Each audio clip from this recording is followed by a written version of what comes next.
when you are operating in a leadership position, understand who you are as an individual.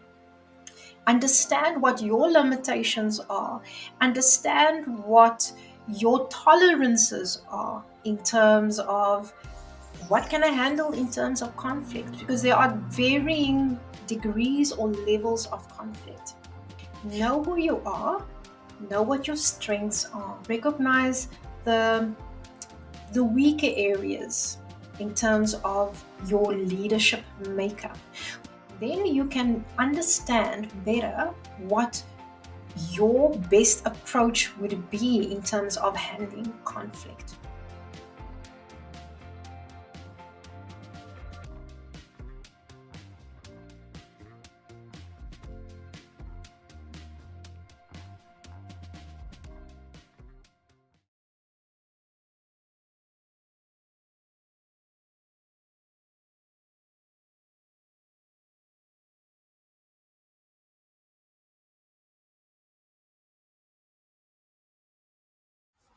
Hello and welcome to my channel. If you are new here, my name is Inge and I am a faith-based growth mindset coach focusing on all things, well, growth mindset.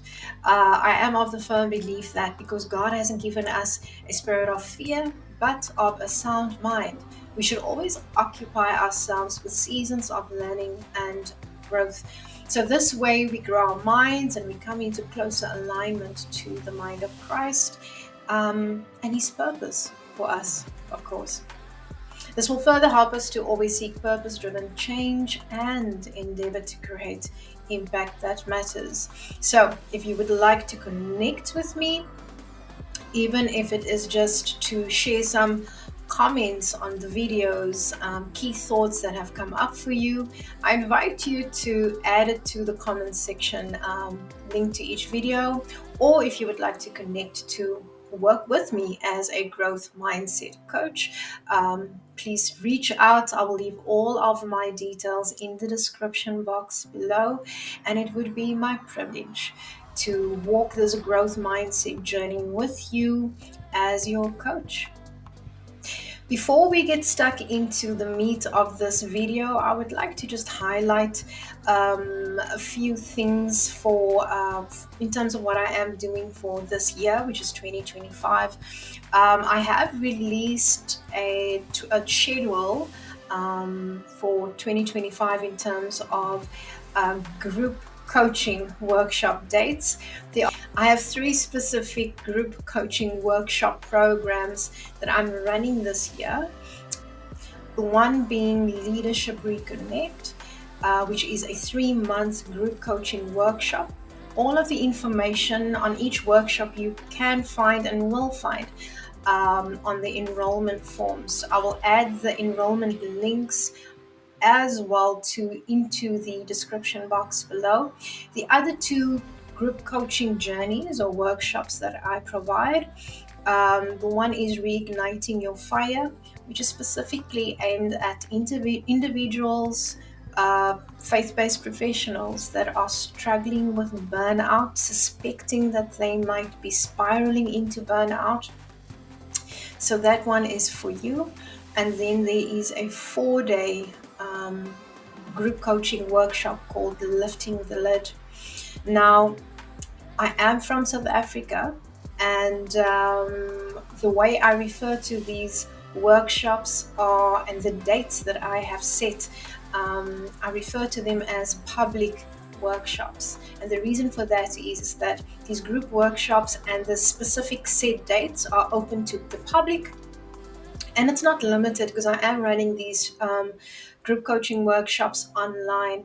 So doesn't matter where you are in the world, you are most welcome to enroll and walk this journey along with fellow faith-based professionals. I do believe that there's a lot of power in the collaborative learning and understanding when it comes to any form of group learning, group learning events or sessions. So I will leave the information, the enrollment links in the description box below, as I've mentioned. And all of the information, also just in terms of um, payment information, I do provide or offer a payment plan for those individuals who are paying out of pocket. So all of that you will find in there. Um, yeah, so be on the lookout for when the next intake is. And actually, I would just suggest that there are different grouping date options. Choose the one that is most suited for you, or fitting for you. Each group coaching journey or workshop is limited to um, a audience number of 10. Just because it's life coaching, these are intensive conversations, and it works better with smaller groupings. So if you do end up choosing or selecting a series of dates where the grouping is already filled up, I will advise on alternative options, and then you can choose accordingly. I think I've covered everything. So let's get into the meat of this video.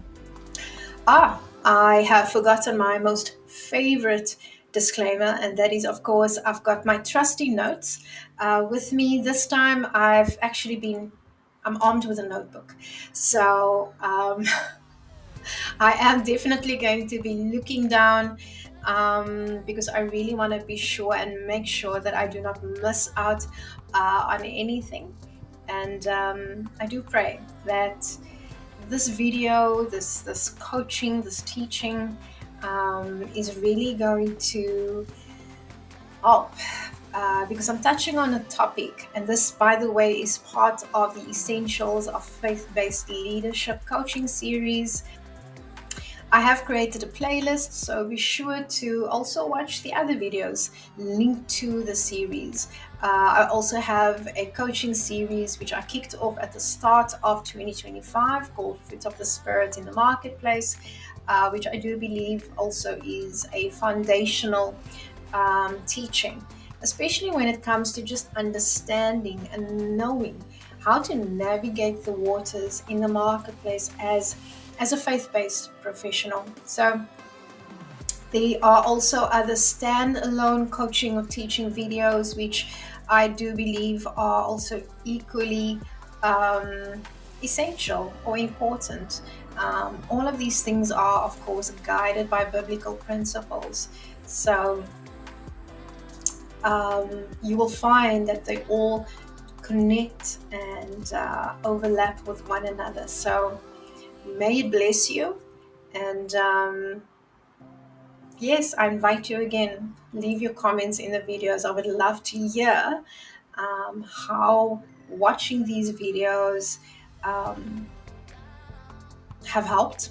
Have they inspired you? So yes, it would be a privilege to walk this journey with you if you do decide to want to work with me as a coach. So in this video, I am covering the topic of conflict. Now, as leaders, it's I almost want to say that as leaders, or even aspiring leaders, sometimes or more often than not, and it's been an observation in my time when I was in corporate, and it's always been something quite ironic to me, that you don't necessarily find that those who portray or exhibit natural leadership qualities, and sometimes somebody who shows natural leadership qualities, are the ones who are quiet, are the ones who do not necessarily like to draw attention to themselves, but there is this air of authority around them. There is this air of, I don't know, there's this air of confidence. And there's when you observe these individuals, you can't always place your finger on it, but you can almost see and and know and recognize, that's the word I'm looking for.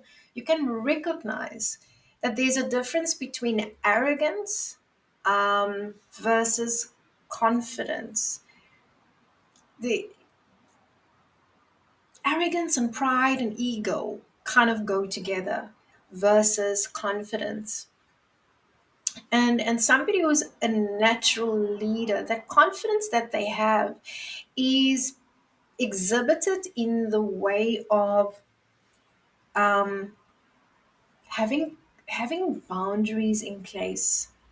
Um, there's a there's a confidence in saying no and being comfortable in that space when they say no. Um, they don't feel the need to explain the reasons why they say no.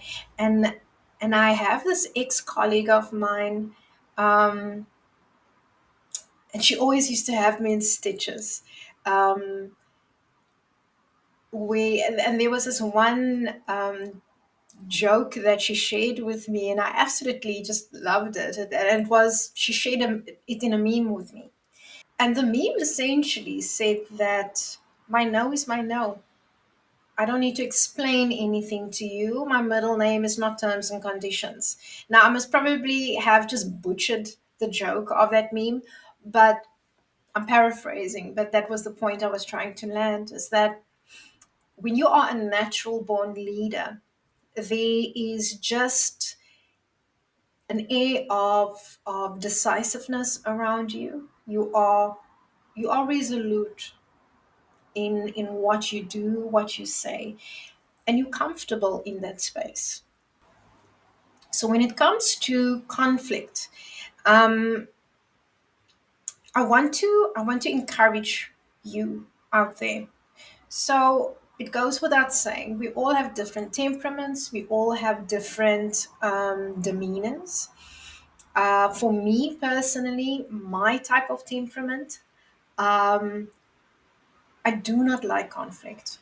If I can avoid it altogether, I will do that. Um, but I have recognized over the years, and I have learned, I cannot avoid it.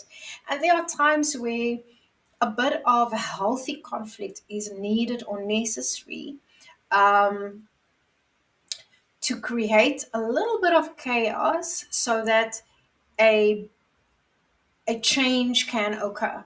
Because sometimes change and growth can only occur in the midst of some chaos.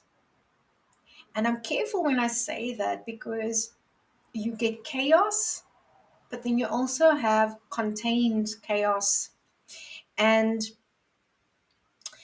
for me, and this is my personal opinion, contained chaos is where you find cathartic experiences. Because what that cathartic experience does, it almost dislodges you from your comfort zone. And when it dislodges you from your comfort zone, yes, there's a little bit of kicking and screaming, but ultimately, when cooler heads prevail, there's this realization of, oh, okay, I actually did not consider A, B, and C. So you then, you can either agree to disagree, or you find this beautiful balance of compromise. But then out of that cathartic process is forward movement, is growth. So good, healthy conflict, in my mind, it leads to growth, forward momentum, because anything being birthed, anything needing to elevate, it always comes with a period of it always comes with a period of angst, anxiety, because your comfort zone, all that you know, all that you're familiar with, it's being challenged. Now, I've never given birth, but I've got friends who have given birth. And so, based on that observation, one can almost use that analogy that leading up to that period just before the mother starts to go into labor and getting ready for the birthing process, there's discomfort. There's a little bit of worry, there's a little bit of anxiety because you're worried about the baby. But you, especially if you're a first time mom, you're also worried about this process because you've never experienced it before. um, and I almost want to denote that to those of us, if I bring it back to leadership, um, it's very similar in a sense. Um, when we are aspiring leaders, stepping into that space, it's scary. Stepping into that space, we know that there are certain things that are expected of us, and expected of us. And one of those things is the ability to lead or to manage people.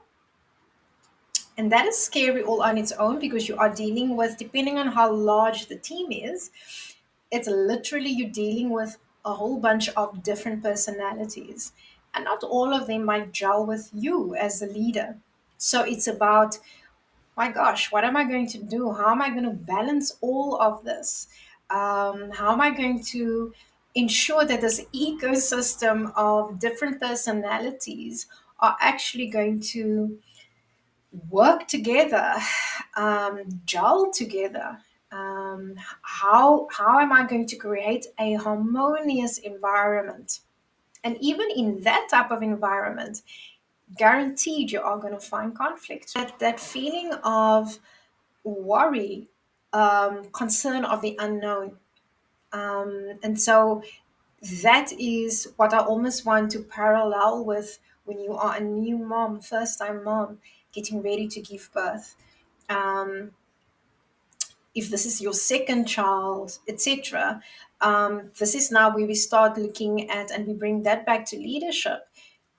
You might go from, let's say, a first line manager or a junior manager level to, let's say, a middle manager or even a senior manager. So, yes, you're still in the leadership space. You have now covered and, I want to say, mastered the fundamentals of leadership as a junior manager. But now, when you move into middle and senior, even executive, the expectation of you is to operate at a different level. So you're going from operational thinking to tactical thinking to strategic thinking. So all of those things bring along with them different challenges as well, different different types of conflict also that you will have to deal with. And the same goes for when you're a mom expecting your second child and your third child. Yes, you understand the fundamentals of labor and giving birth, but sometimes, as life goes, life throws you a bit of a spanner in the works, and something might happen that you didn't expect. But that is then when you're drawing on contextual information, where you've already got a frame of reference established. So now you can draw from that past experience and tweak and adapt and learn. And the same goes for leadership, in terms of adapting to different levels of seniority and different levels of what that situation um, requires of us and what it draws from us. That was one huge rabbit hole, but I wanted to just lay that foundation, just in terms of giving us all encouragement. So, what I want to say is this: let this be a takeaway for you. If you are not going to have time to sit through the entire video, and I might maybe cut this short. I might do a part two, but I felt the need to really lay the foundation here. When it comes to conflict, conflict is a concept that I believe can leave anybody feeling a bit weary, can give anybody a sense of anxiety, because ultimately, naturally, innately, we want people to be harmonious. We want our teams to work harmoniously together, because in the absence of conflict, in our minds, we do believe that we can get things done. In the absence of conflict, uh, we do believe that we can really create a team that is high performing, because we see conflict as a deterrent. We see conflict as something that um, kind of just dismantles this harmonious ecosystem, this harmonious environment that we tried to create. And so we want to try and do anything and everything in our power to avoid those kind of situations. And so, as I'm trying to state, is that it's not always the case. But there's good conflict versus bad conflict. So, what I also want to encourage you is to have a sense of self awareness or EQ. And the reason for that being is that when you understand who you are, when you understand your strengths versus your weaknesses, you are then better able to understand how to deal with conflict. And here's the reason why. And let me use myself as an example. I would describe myself as somebody who is diplomatic. I'm usually the peacekeeper or the peacemaker. When I'm well rested, I think. When I'm not well rested, yeah, that's a different video. But when you are in a healthy mental space, um, or when I'm in a healthy mental space, let me say that. When I'm when I'm dealing with conflict, what I usually try and do is to prevent it, preempt it. Um, and how I do that is through the way I manage and lead communication within the team. So I always used to ensure when I had teams reporting to me is to have an open door policy. Now, obviously, that open door policy comes with uh, boundaries. It does come with um, a disclaimer in terms of let's have mutual respect, right? Um, at the end of the day, recognize that me as the leader, or I as the leader, there's still that level of authority. So that needs to be respected. But as the leader, I am giving you the permission to express the frustrations, the challenges that you might have. Because in my mind is when I nip that in the bud early on, I'm diffusing or taking away from something that can lead to conflict or conflict situation, volatility where there can be an outburst. Now, it doesn't always work out beautifully that way, but by default, that's always been my approach. Now, so I would like to think of the way I used to approach conflict with a little bit of a velvet glove handling. Then you have other people that go in there full force with a sledgehammer, and that's what they live for. So, what I want to leave with you is before I go into part two, is know who you are, know what your strengths are, recognize the the weaker areas in terms of your leadership makeup. When you understand that, then you can understand better what your best approach would be in terms of handling conflict. Because what is going to work for you is not going to work for the next person, and that is okay. Um, and if you haven't watched the video on imposter syndrome, I invite you to do so, because that was a message I tried to land there as well.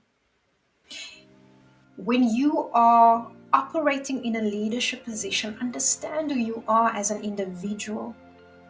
Understand what your limitations are. Understand what your tolerances are in terms of what can I handle in terms of conflict, because there are varying degrees or levels of conflict.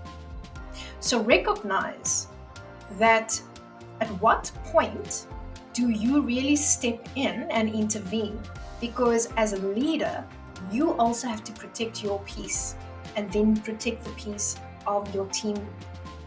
So I think I'm going to leave this video at this point where we've laid the foundation, where we understand that sometimes conflict can be good, but also understand and recognize who you are, how you deal with certain situations, what your tolerances are, because that is going to inform how you handle conflict. You might handle it in a way that you preempt it, or you might allow for a little bit of conflict to almost nudge people into a cathartic experience and push them into a growth mindset where they almost discombobulated, right?